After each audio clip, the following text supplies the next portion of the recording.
there, and thanks so much for joining me. Today I'm going to be teaching you how to create the French knot. As you can see on my hoop, I've already made a rectangular shape of these French knots, and so they just give a nice 3D effect to your hoop in the shape of little knots.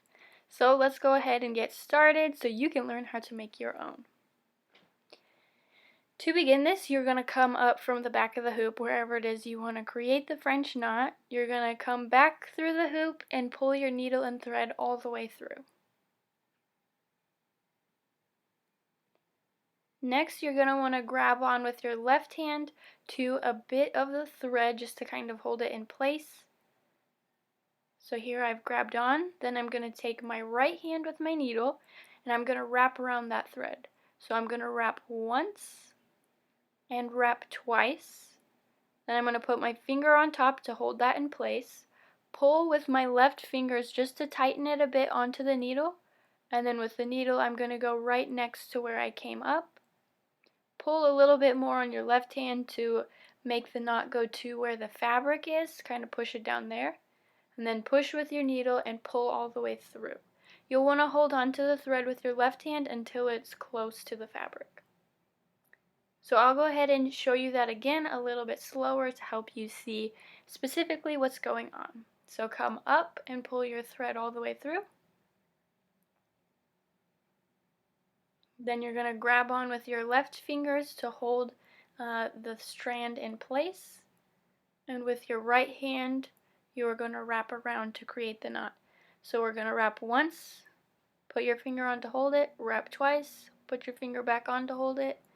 Then you're going to go down right next to where we came up, and notice I pulled my left strings a little bit tighter to hold the knot in place. And then I pulled it a little bit more again and push it down to where the fabric is so that the placement is correct. Then go ahead and pull through with your needle and continue to hold with your left hand this thread. You want to hold on to it or else it'll create a very loose and tangly knot. So hold on to it until you get close to the fabric. There, I let go. So there we have another French knot, and I'll go ahead and do this one more time outside of this rectangle. So we're going to come up, pull our thread all the way through.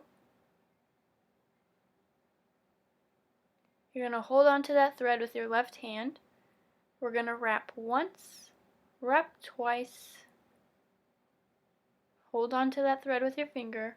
You're going to pull a little bit with your left finger to create the knot to be tighter on the needle. Go right down next to where we started.